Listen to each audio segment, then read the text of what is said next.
Vous regardez New York Info, bonsoir et merci de nous rejoindre pour décryptage. Au lendemain du veto opposé par le Conseil constitutionnel à sa décision de reporter l'élection présidentielle initialement prévue le 25 février, le président du Sénégal a rompu le silence sous la forme d'un communiqué rendu public.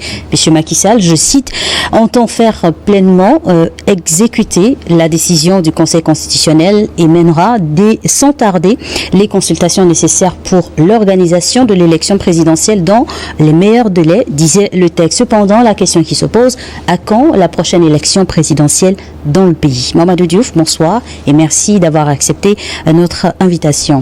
Merci. Bonsoir Charlotte. Macky Sall s'engage à organiser la présidentielle dans les meilleurs délais. C'est une fenêtre ouverte. Est-ce que cette annonce du président sénégalais sortant a au moins levé l'incertitude depuis la première décision de reporter l'élection? La décision du président de la République a levé une partie de l'incertitude. Puisque tout le monde se demandait qu'est-ce qu'il va faire, est-ce qu'il va accepter, est-ce qu'il va refuser. Il a pris, à mon avis, la décision qui était la meilleure, aussi bien pour lui que pour le pays, d'accepter d'aller dans le sens d'organiser les élections en tenant compte, parce que le Conseil n'a pas remis en cause seulement le décret que le président avait pris et la loi qui avait été votée au niveau de l'Assemblée nationale. Le Conseil les a ramenés également sur les fondamentaux de la Constitution sénégalaise, en particulier son mandat fini le 2 avril. Et avec la Constitution actuelle, il n'y a aucune possibilité de prolongation du mandat du président de la République. Mais quand on met tous ces éléments ensemble, le président doit rapidement aller vers la fixation d'une date des élections. Puisque s'il ne le fait pas, il y a deux problèmes qui vont se poser. Le premier, la Constitution est très claire. Le minimum, c'est 30 jours avant la passation de service, c'est-à-dire le 2 avril dont on parle.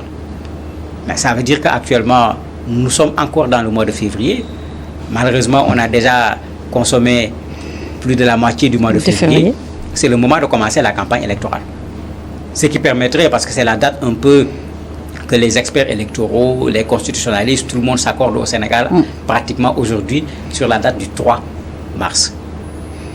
Si on fait le premier tour, l'élection, le scrutin, le 3 mars, on a le temps de voir les résultats sortir, puisqu'il faut laisser la commission de recensement des votes publier d'abord les résultats provisoires. Il y a un délai qui leur est accordé, 8 jours maximum. Il y a un délai qui est accordé également pour les recours, pour ceux qui ne sont pas d'accord avec les résultats, pour que la Cour suprême, également sur la base de ce délai, proclame les résultats définitifs. À partir de ces résultats définitifs, s'il y a un second tour, qu'on ait la campagne de 15 jours pour le second tour. Ensuite, même chose, un délai pour la publication des résultats provisoires, les résultats définitifs, la passation de services. C'est extrêmement juste si la date du 3 est choisie plutôt. Raison pour laquelle aujourd'hui beaucoup de gens ont dit, mais c'est clair, il n'y a même pas, comme on dit, ils ont fait les consultations à la place du président de la République. La date idéale, c'est le 3. Mais le 3 à condition qu'on commence rapidement la campagne électorale. Sinon, ça va poser plusieurs problèmes techniques. Le premier, il va falloir raccourcir les périodes de campagne électorale, alors que le texte est clair. Premier tour, 3 semaines. Deuxième tour, 2 semaines. Si ce n'est pas cela, on risque d'avoir une campagne électorale avec un second tour qui risque de dépasser le 2 avril. Si ça dépasse le 2 avril, Macky Sall n'est plus le président de la République du Sénégal. En ce moment, il doit passer le pouvoir au président de l'Assemblée nationale.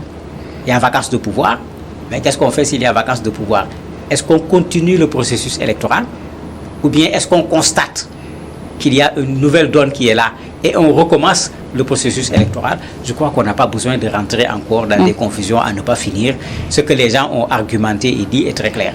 On peut aller vers le 3 mars tout simplement, premier tour, second tour, et le président pourra terminer également son mandat, faire la passation sans qu'on ne sorte du cadre de la Constitution. C'est ce qui devrait se passer en temps normal justement, mais est-ce que les lignes ont bougé depuis ce communiqué où le président a donc annoncé faire des consultations et pour réorganiser les choses dans les meilleurs délais? Est-ce que les choses ont commencé par avancer?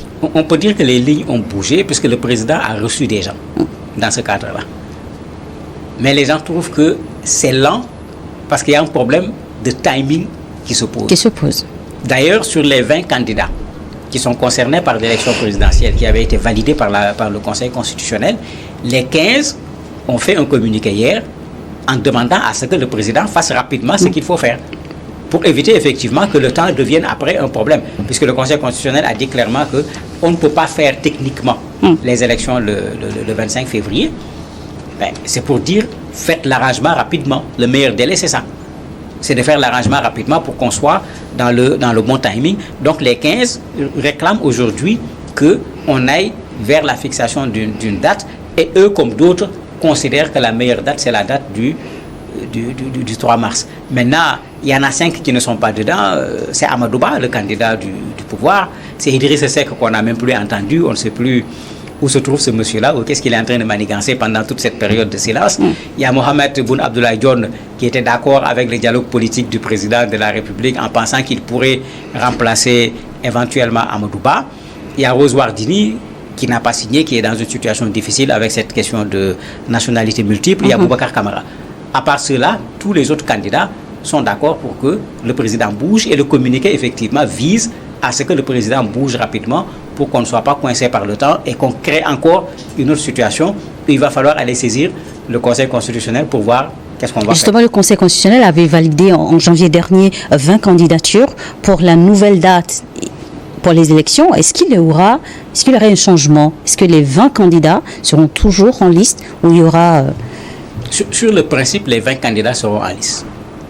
Puisque quand le Conseil constitutionnel prend une décision, il n'y a pas de possibilité de recours par rapport à cette décision.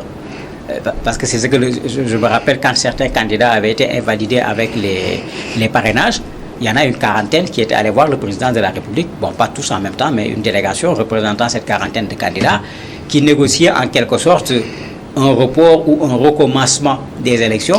Le président avait répondu en disant que quand le Conseil constitutionnel prend une décision, il n'y a aucune possibilité de recours. Mais si le président de la République reste dans cette logique, il faut qu'il respecte la décision du Conseil constitutionnel. Non pas en disant « je prends acte », mais en mettant en œuvre. Et c'est ce qu'il a écrit dans le communiqué. Il va l'exécuter pleinement. Mais le pleinement signifie qu'il va tout faire pour qu'à la fin de son mandat, qu'il puisse passer le mandat au nouveau président du Sénégal, mais pas au président de l'Assemblée nationale, parce que ça, c'est ouvrir une autre porte en matière d'impasse. Mais puisque nous parlons de candidats, qu'est-ce qui va se passer pour les candidats justement éliminés de la course à la présidentielle par le Conseil constitutionnel, et dont le retour dans le processus électoral était au cœur des négociations ces derniers jours? Je veux bien sûr parler d'Ousmane Sonko et de Karim Wade. Pour le cas Karim Wade, parce que pour Ousmane Sonko, il y a eu des démarches juridiques, il y a eu un recours par rapport au Conseil constitutionnel qui avait été refusé. Les gens avaient pris Diomaye Faye comme candidat. Donc on ne parlait plus dans le camp de Sonko, je veux dire même, on ne parlait plus de Sonko comme candidat. Les gens faisaient focus, comme ils disaient, sur Diomaye candidat, en disant que Diomaye c'est Sonko.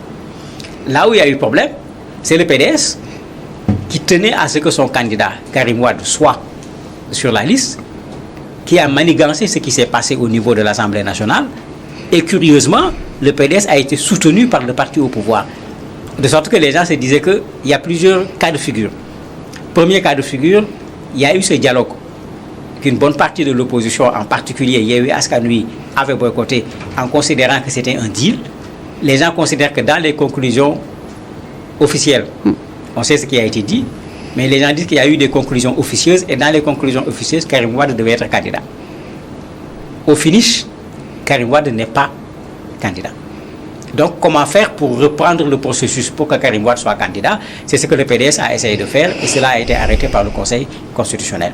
D'autres disent qu'il y a un autre élément nouveau qui est venu, qui a amené à vouloir recommencer le processus. C'est qu'en même temps qu'il était prévu que Karim Wade soit candidat, il était prévu que Sonko ne soit pas candidat, il était prévu que Pastef ne puisse pas avoir de candidat. Et heureusement, parce qu'ici il ne faut pas dire malheureusement, Diomaye Faye est devenu candidat. Les gens disent que ces deux éléments ont amené les gens à essayer de réfléchir pour trouver un coup politique, parce que c'est comme ça qu'il faut l'appeler, pour recommencer le processus, pouvant permettre à Karim d'être candidat, au moins à défaut de pouvoir empêcher au Pastef de pouvoir avoir un candidat, parce que Diomaye était déjà là. Il y a d'autres qui étaient là qui auraient pu être soutenus également par le Pastef, Cheikh Tidiane Dièye, Habib Sy, etc. Entre Macky Sall et Ousmane Sonko, une médiation discrète serait engagée en coulisses. S'agit-il d'une simple rumeur? À mon avis, ça dépasse une rumeur. Ça dépasse largement une rumeur, parce que je ne crois pas que quelqu'un comme Pierre Atepa Goudiaby, qui est sorti dans les médias sénégalais dire qu'il a été mandaté, il est allé rencontrer Ousmane Sonko, il a rencontré le président de la République. Un autre de la société civile a dit la même chose, et lui, on le connaît de tout le temps. Il a dit, avant les élections, il faut tout faire pour que le président de la République et Ousmane Sonko se rencontrent. Quand il y avait le dialogue, il avait insisté pour que Ousmane Sonko puisse participer à ce dialogue, parce que sinon, on ne trouverait pas de solution. Il s'agit de Alioune Tine.